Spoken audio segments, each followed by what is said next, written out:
오늘 하나님 말씀은 누가복음 19장 1절에서 10절까지 말씀이 되겠습니다. 누가복음 19장 1절에서 10절까지 말씀이 됩니다. 1절 예수께서 여리고로 들어가 지나가시더라. 삭개오라 이름하는 자가 있으니 세리장이요 또한 부자라. 그가 예수께서 어떤 사람인가 하여 보고자 하되 키가 작고 사람이 많아 할 수 없어 앞으로 달려가서 보기 위하여 돌 무화과 나무에 올라가니 이는 예수께서 그리로 지나가시게 됨이로라. 예수께서 그곳에 이르사 쳐다보시고 이르시되 삭개오야 속히 내려오라. 내가 오늘 네 집에 유하야 하겠다 하시니 급히 내려와 질구하며 영접하거늘 뭇 사람이 보고 수군거려 이르되 제가 주인의 집에 유하러 들어갔도다 하더라. 삭개오가 서서 주께 여짜오되 주여 보시옵소서. 내 소유의 절반을 가난한 자들에게 주겠사오며 만일 누구의 것을 속여 빼앗은 일이 있으면 내 갑절이나 갚겠나이다. 예수께서 이르시되 오늘 구원이 이 집에 이르렀으니 이 사람도 아브라함의 자손임이로다. 인자가 온 것은 잃어버린 자를 찾아 구원하려 함이니라. 아멘. 하나님께서 어느 날 당나귀와 닭이 대화하는 얘기를 들으셨습니다. 당나귀가 자꾸 자기 신세 타령을 하는 겁니다. 어이 닭아, 너는 왜 그렇게 아침부터 일찍 일어나 내 잠을 깨우노? 도대체 내가 하는 일이 얼마나 된다고? 무엇 때문에 그렇게 아침 일찍 일어나서 소리를 질러대서 나를 깨우느냐 말이야.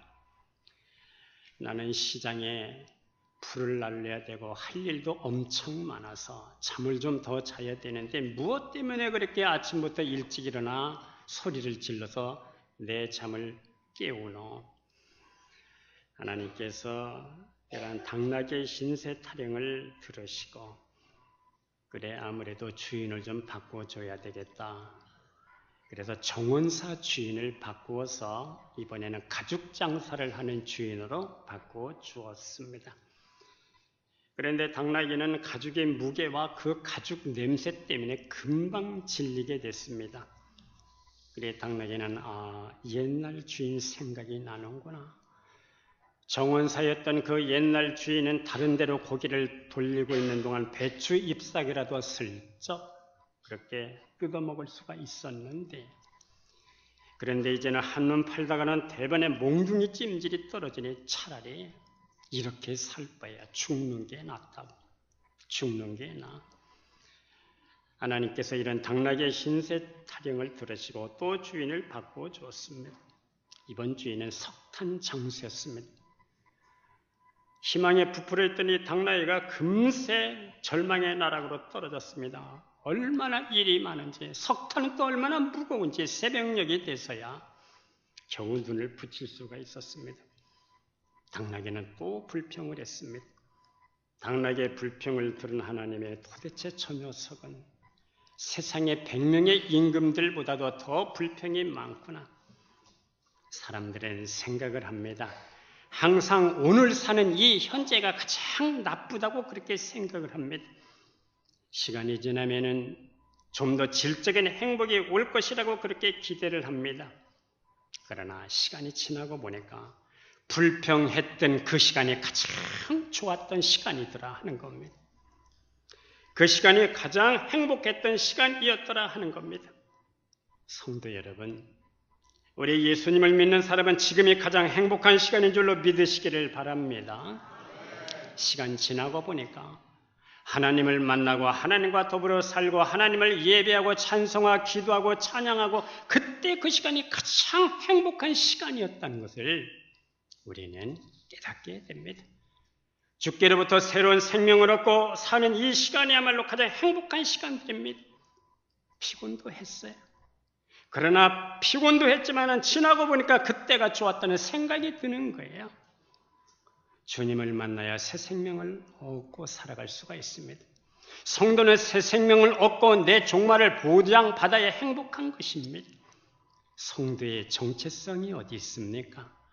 성도는 그리스도로부터 새로운 생명을 얻고 그리스도의 사랑에 강권하여 그 힘으로 살아가는 사람들입니다. 하나님의 사랑의 성령이 우리의 마음에 부은 바 되었다는 것을 알고 살아가는 사람들입니다. 그분이 때를 따라 내게 은혜를 주시는구나. 그 은혜로 내가 오늘 넉넉히 오늘도 하나님이 감당케 하시는구나. 시련이나 고난이나 환난이나 이 모든 것을 그리스도를 아는 체험으로 나를 들어가게 하시는구나. 그리스도를 아는 체험으로 들어가게 하셔서 새 생명으로 사는 방식이 무엇인지를 나로 하여금 훈련하게 하시는구나. 그래서 믿음으로, 은혜로, 성령으로 살아내는 법을 배우게 하시는구나. 이것이 바로 성도의 정체성입니다. 이것이 바로 그리스도를 만난 자의 삶입니다. 아들이 없는 자의 삶에서 아들이 있는 자의 삶으로 살아가게 하는 겁니다. 하나님의 뜻이 어디 있습니까? 그것은 우리 안에 계신 그리스도로 사는 법을 배워서 환경이 전혀 문제가 되지 않는 초월적인 신앙의 사람으로 우리를 만들어 가시는 겁니다. 하나님을 만나기 전에 나는 이것도 괴로웠고 저것도 힘들었고 저것도 고민했지만은 그것 때문에 불면의 밤을 지새웠지만은 그리스도를 만난 이후에는 그런 것들이 문제도 안 돼. 이유는 그것을 깨트릴 수 있는 주님의 힘과 권세를 그분이 주셨기 때문이야. 난 아무것도 모르는 팔불출같이 살았지만은 만삭되어 나오지 못한 자 같지만은 나의 나된 것은 그분의 은혜야. 진짜 성도라면은 이런 고백이 터져나올 수밖에 없습니다. 오늘 우리가 이 본문에 보면 하나님을 만난 자 삭개오라고 하는 사람이 나옵니다. 그는 여리고 성의 세무 담당 책임자였습니다. 당시 로마가 세계를 지배하고 있었기 때문에 그는 친로마 성향의 사람이었어요. 로마가 세계를 지배하고 있었을 때 삭개오는 정치적 대세를 잘 이용한 사람입니다. 나름대로 성공을 했습니다. 세리장으로 그는 부자였습니다. 소위 말하는 실세였습니다. 로마의 대표자 총독은 세리장 같은 사람을 아주 귀하게 여겼습니다. 저들의 도움이 없이는 식민지를 지배할 수가 없었어요. 왜? 그들이 실세이기 때문입니다. 그가 자기보다 높은 사람들과 친하기 때문입니다. 이들이 세리들입니다. 세리는 세상적으로 성공한 사람들입니다. 그런데 이들에게 고민이 있었습니다. 사람들이 자기들을 가리켜 반민족주의라고 손가락질을 하는 겁니다. 그리고 또 하나는 신앙적으로 하나님을 등진 것 같은 죄책감입니다. 왜? 이들은 유대인이면서 로마를 위해서 일하고 있고 로마의 힘을 빌려서 권력과 부를 취하고 있었기 때문입니다. 이스라엘 사람들에게는 메시아 대망 사상이 있었어요. 나라를 잃어버렸기 때문에 나라를 찾기를 소망했고 가난했기 때문에 부해지기를 원했고 눌렸기 때문에 자유해지기를 원했고 흩어져 살았기 때문에 모여 살기를 원했습니다. 하도 억울하게 살다 보니까 다윗의 권세를 회복하여 우리도 한번 빛을 보고 살았으면 한번 뻔때 있게 한번 살아봤으면 그런 소원이 있었어요.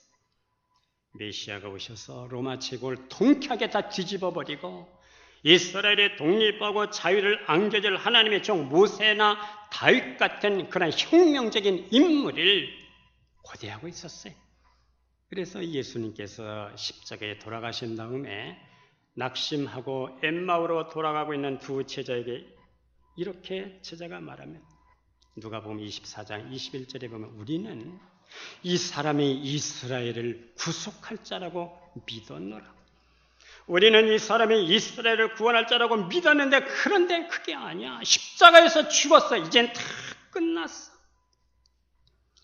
예수님께서 부활하시고 승천하실 때도 제자들이 또 물었습니다. 사도행전 1장 6절에 보면 이스라엘을 회복하심이 이때입니까? 다윗 왕국이나 솔로몬 왕국과 그 영광을 회복하는 결정적인 때가 지금 바로 이때입니까? 이렇게 이스라엘 사람들은 끈질기게 메시아를 대망하는 메시아 대망 사상이 있었습니다.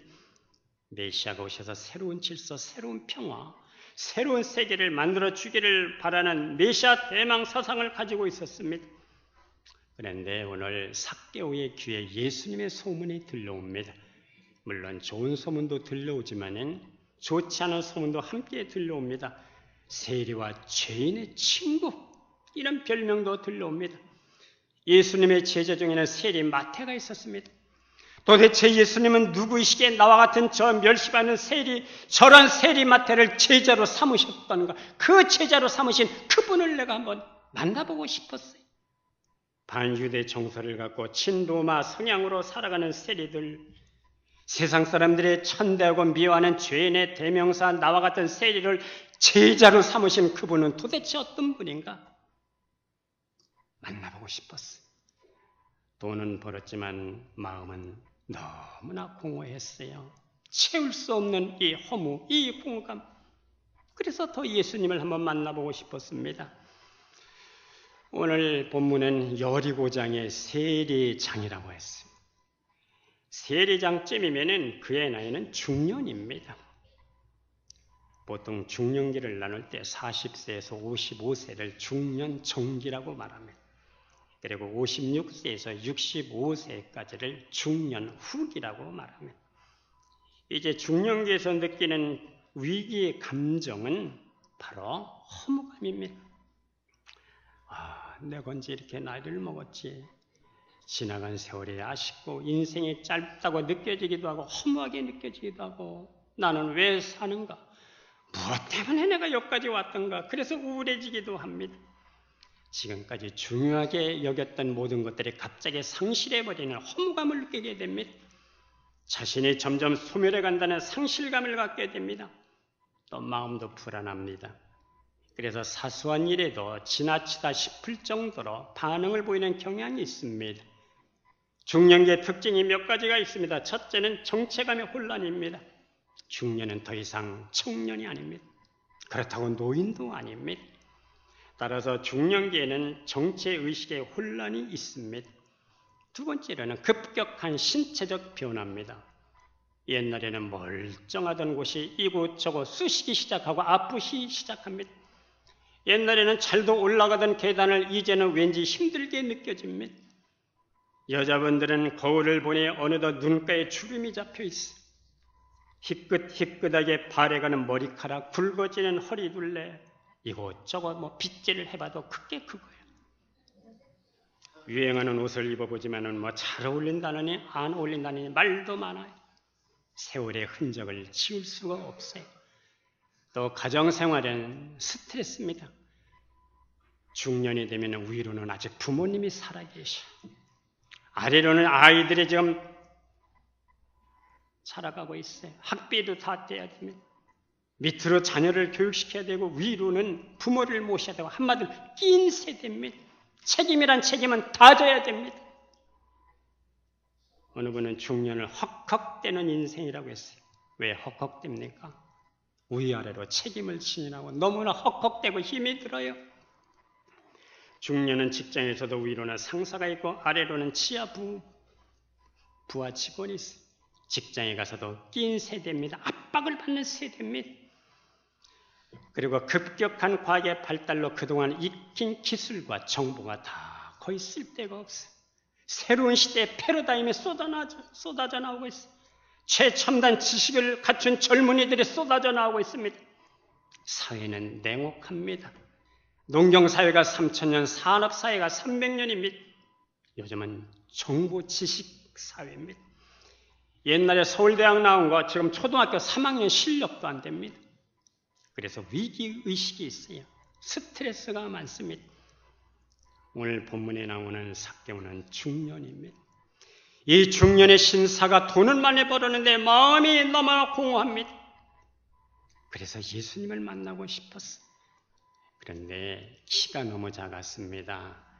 많은 사람들이 몰려있고 이리저리 밀치고 있어서 키가 작은 그가 예수님을 바라볼 수가 없어요.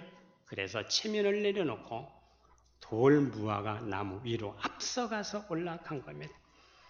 거기에 매달려 군중 가운데 지금 계신 예수님을 내려다보고 있습니다. 이번 기회를 놓치면 어쩌면 영원히 예수님을 볼 수 없을지도 모른다는 겁니다. 그런데 오늘 본문에 보니까 예수님께서 삭개오를 쳐다보셨어요. 그곳에 이르사 쳐다보시고, 이 의미는 개별적으로 개인적으로 얼굴과 얼굴, 눈과 눈이 부딪혔다는 겁니다. 많은 사람을 보듯이 그렇게 본 것이 아니고 지명하여 한 사람을 보듯이 그렇게 보셨다는 겁니다. 삭개오를 보셨다는 것, 즉 나를 보셨다는 겁니다. 그리고 삭개오의 마음을 읽으셨습니다. 왜 저 사람의 돌 무화과 나무 위로 올라갔는지, 왜 나를 보려고 하는지, 왜 간절한 마음으로 메시아를 그렇게 기다리고 있는지 그 마음을 예수님께서 읽으셨어요. 예수님께서 이런 삭개오를 보시고 삭개오야 속히 내려오라. 오늘 내가 내 집에 유하여 하겠다. 참 이상도 합니다. 예수님은 오늘 삭개오를 처음 봤어요. 이름도 모르는데 삭개오라고 이미 예수님은 알고 계셔서, 왜? 메시아이기 때문에, 하나님의 아들이기 때문에 예수님께서 세리의 집에 유하시겠다는 겁니다. 유대인들이 상정도 인사도 하지 않는 세리, 심지어 거지도 이 세리가 돈을 넣으면 그 돈을 집어던졌다고 합니다. 그런데 이 세리의 집에 예수님께서 유하시겠다는 겁니다. 그래서 급히 즐거워하며 예수님을 영접합니다. 가장 큰 사랑이 어떤 것일까 했을 때 가장 큰 사랑은 내 의를 그에게 주는 겁니다. 의인의 죄인의 집에 오시고 메시아가 죄인의 집에 오심으로 내 신분이 변화가 되는 겁니다. 바꿔지는 겁니다. 우리 인체를 구성하고 있는 화학적 이걸 분석해 보면은 흙과 똑같다는 거예요. 칼슘, 염소, 나트륨, 칼륨, 철, 황, 마그네슘, 인, 그리고 약간의 망간, 규소, 구리 등이 미량으로 포함되어 있습니다. 완전히 흙의 성분입니다. 사람은 질그릇이야. 흙덩어리야. 그런데 고린도서 4장 7절 말씀에 보면 이 질그릇 속에 보배를 가졌다는 겁니다. 여기부터 의미가 달라져. 여기부터 얘기가 달라지는 겁니다. 질그릇에다가 쌀을 넣으면 쌀 항아리가 되는 것이고 쓰레기를 넣으면 담으면 쓰레기통이 되는 겁니다. 때문에 질그릇의 가치는 질그릇 자체에 있는 것이 아니고 그 속에 무엇이 담겨져 있느냐가 중요한 겁니다. 그 내용물이 보화라면 어떻게 되는 겁니까? 보화를 담은 질그릇, 여기서 의미가 달라지는 거예요. 얘기가 달라지는 겁니다. 굉장한 값어치가 나가게 되는 겁니다. 그러면 이 보화를 질그릇에 가졌으니 할 때 이 보화가 무엇을 의미하는 겁니까? 그것은 하나님의 형상을 얘기하는 겁니다. 사람을 하나님의 형상으로 지으실 때 하나님의 형상, 모든 하나님의 권세와 능력과 축복의 기능이 하나님의 형상 안에 다 들어있는 것입니다. 인간의 영혼 속에 하나님의 형상, 그리스도의 형상이 이루어지고 세워져서 인간의 갑이 나가게 되는 겁니다. 하나님의 형상이 그 질그릇 속에 있을 때만 질그릇에 갑이 나가는 거예요. 보배가 떠나고 보배가 없는 질그릇은 여전히 흙덩어리에 불과한 겁니다. 아무리 양귀비가 아름답다 해도 죽은 양귀비는 살아있는 추녀만 못한 거야. 아무리 꽃이 아름답다 하더라도 시들어 죽어있는 꽃은 살아있는 들꽃보다도 아름다울 수가 없는 것입니다. 오직 생명만이 아름다운 것입니다. 우리에게 그리스도가 곧 생명입니다. 질그릇 같은 이 흙덩어리에 우리 속에 그리스도의 생명이 계시고 하나님의 생명, 하나님의 형상이 있어서 이 흙덩어리가 하나님의 아들로 영생을 얻은 자로 값이 나가는 겁니다. 내 안에서 하나님의 형상이 회복되고 만왕의 왕 그분이 내 안에 들어오시면 내 신분이 달라지는 겁니다. 값이 달라지는 겁니다. 아브라함의 후손이 되는 겁니다. 예수님께서 오늘 이 집에 구원을 선포하십니다. 구원이 이 집에 이르렀다. 이 사람도 아브라함의 자손이다.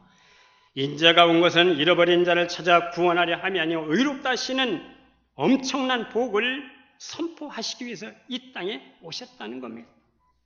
할렐루야. 우리 오늘도 찬송 잘 불렀어요. 주 예수 세상에 다시 오심. 무성도 변화하여 변화될 때 주님의 빛나는 그 형상을, 할렐루야, 그분과 내가 함께 연합되어지는 겁니다.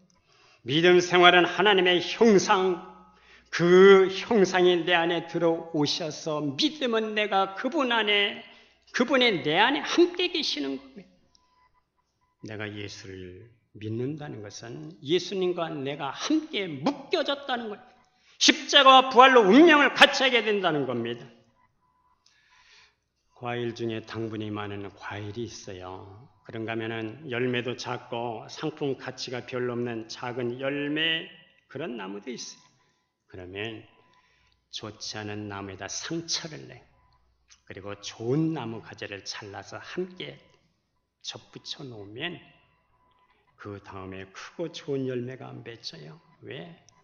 그것은 좋은 열매를 맺는 속성이 들어왔기 때문입니다.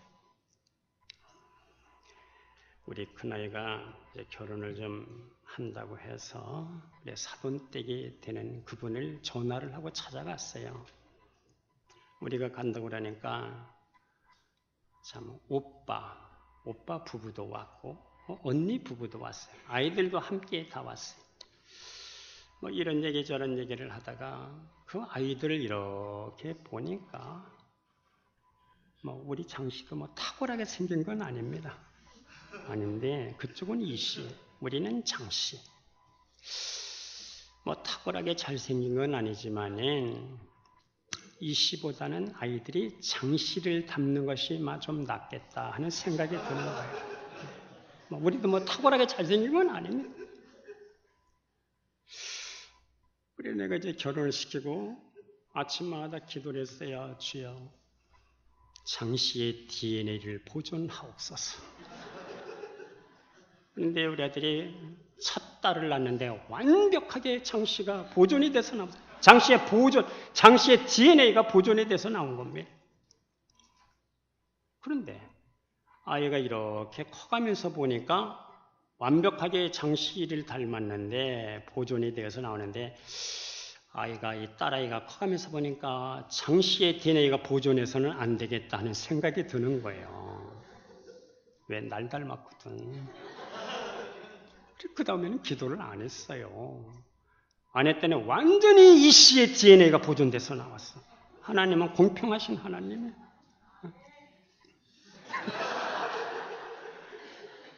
그래 내가 그걸 보면서 우리 둘째 아들한테 얘기했어요.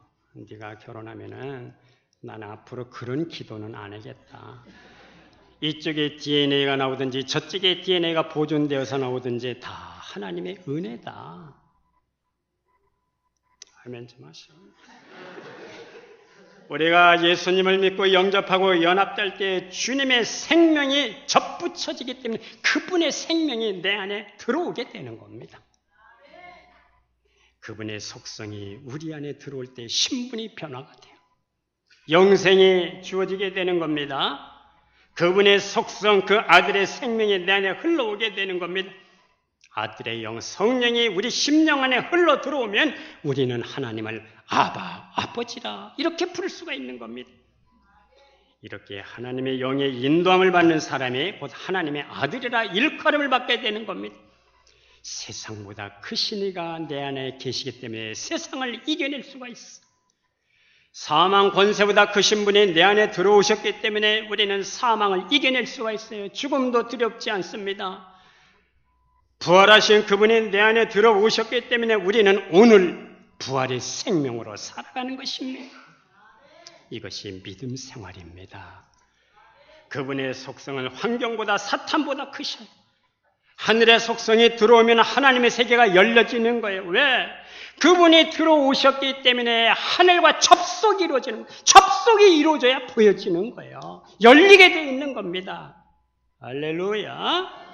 접속이 하늘이 내 안에 들어와 하나님과 접속이 되어지다 보니까 귀가 열려서 하나님의 보이스, 음성이 들려오는 거예요. 그래서 우리는 천국 지향적인 삶을 살 수가 있는 것입니다. 이제 사개오가 예수님을 만나고 변화가 일어났어. 예수님을 만나기 전까지는 그런 생각이 안 들었는데 예수님을 만나고 보니까 세금을 착취할 때 저들의 원한과 눈물이 생각이 났어. 내가 누구에게 상처를 입혔던가를 직시하게 되는 것입니다. 주님을 만나고 보니까 다시 자신을 바라보니까 비로소 이웃들의 아픔과 눈물과 원한과 그것이 생각이 나더라는 겁니다. 그래서 이웃과의 관계를 회복하고 싶었어요. 주님, 내가 내 재산의 절반을 가난한 자들에게 나누어 주겠습니다. 여러분, 재산 반 나눠준다는 거, 이거 대단한 일입니다.